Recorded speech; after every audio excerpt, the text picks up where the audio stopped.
আমরা কুরবানির কিছু গুরুত্বপূর্ণ মাসালা এবং কুরবানি কবুল হওয়ার কি শর্ত রয়েছে এবং কোন কোন কাজ করলে কুরবানি বাতিল হয়ে যাবে, কাদের কুরবানিটা নষ্ট হয়ে যাবে, আর কোন শর্তগুলো থাকলে আপনার কুরবানি কবুল হবে এবং কুরবানি সম্পর্কে গুরুত্বপূর্ণ কিছু মাসালা নিয়ে আজকের এই জুমা আলোচনা করবে ইনশাআল্লাহ।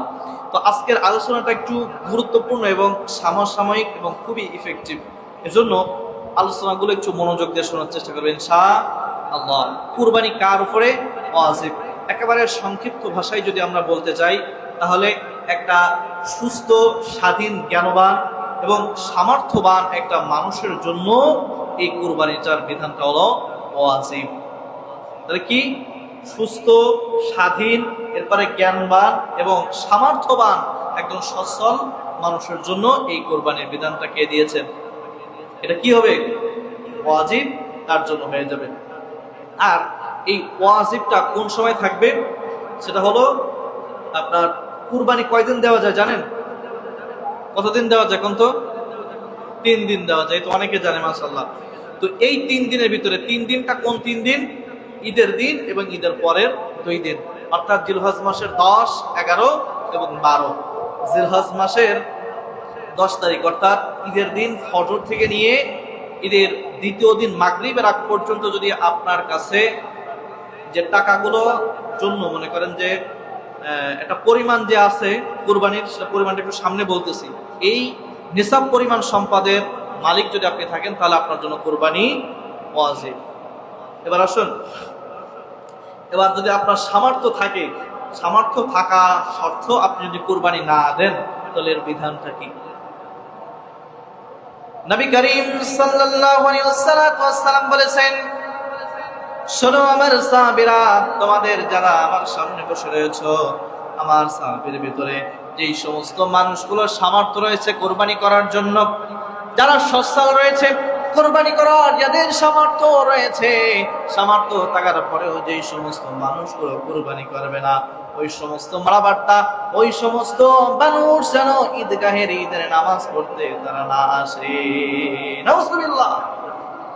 কত বড় কথা, একটু চিন্তা করে দেখেন। যেই সমস্ত মানুষগুলো সামর্থ্য থাকার পরেও তারা ইচ্ছাকৃত ভাবে কুরবানি করবে না, তারা যেন ঈদগাহের নামাজ পড়ার জন্য ঈদগাহে না আসে। কত বড় কথা। সামর্থ্য থাকা সত্ত্বেও অনেক মানুষ আছে না, ইচ্ছাকৃত ভাবে বিভিন্ন তাল বাহানা দিয়ে কোরবানি দেয় না, এরকম মানুষ আছে না নাই? আসলে কুরবানি করতে কিন্তু আহামরি খুব বেশি সামর্থ্য থাকা লাগে না। আমার তো মনে হয় যে এই অঞ্চলের অধিকাংশ নারীদের উপরেই কুরবানি ওয়াজিব হয়ে গিয়েছে। কেন আপনি বলতে পারেন যদি কিরাম কথা বলেন, কুরবানি ওয়াজিব কিন্তু শুধুমাত্র পুরুষের জন্য না। যদি আপনার স্ত্রীর, আপনার বোনের, আপনার মায়ের যদি সামর্থ্য থাকে তাহলে আপনার মায়েরও কুরবানি দিতে হবে, আপনার বোনকেও দিতে হবে, আপনার স্ত্রীকেও দিতে হবে। তো এই এলাকায় যেহেতু বললাম, কারণ এখানকার বেশিরভাগ মহিলারাই, প্রায় আমার তো মনে হয় 80 থেকে 90% মহিলারাই হলো তারা গার্মেন্টস কর্মী, তাই না?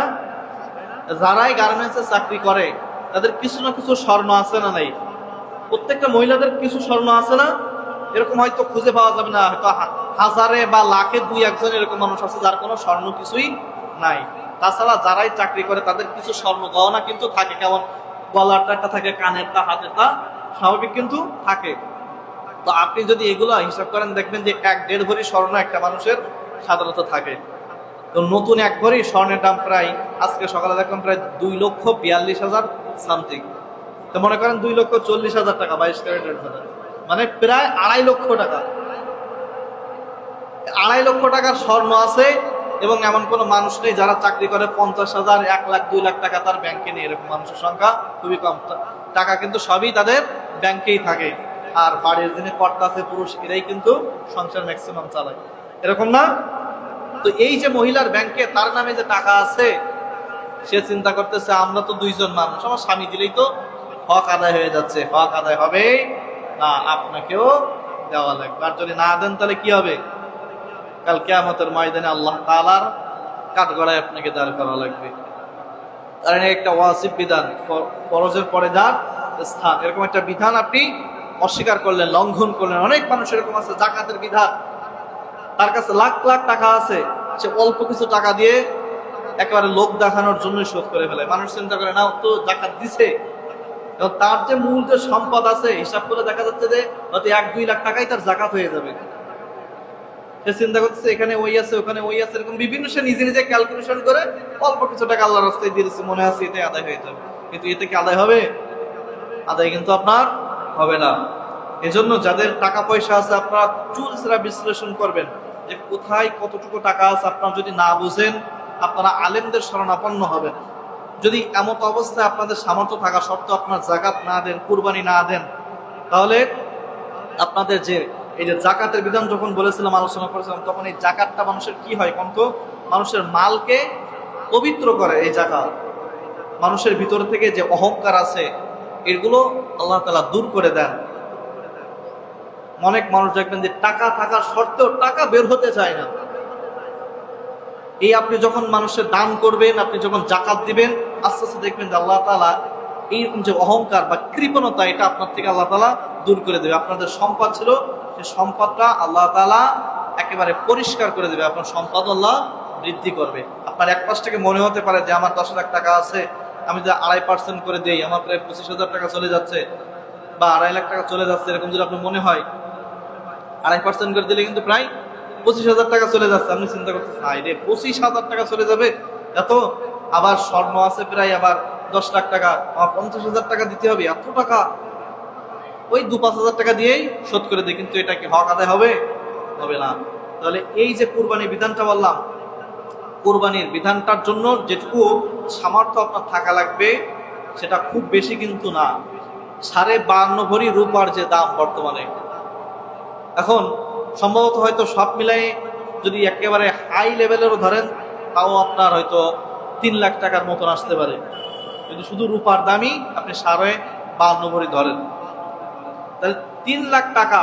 এটা কিন্তু আপনার শুধুমাত্র টাকা থাকলেই না, আপনার স্বর্ণ গয়না এবং কিছু যদি টাকাও আপনার থাকে, যদি 3 লাখ পরিমাণ হয়, আর যদি আপনার এই জিলহজ মাসের 10, 11, 12 অর্থাৎ ঈদের দিন এবং ঈদের পরের 2 দিন এর ভিতরে যদি আপনার সামর্থ্য থাকে বা এই টাকাটা আপনার কাছে গচ্ছিত থাকে, তাহলে আপনার জন্য কুরবানি ওয়াজিব, আপনাকে দিতে হবেই।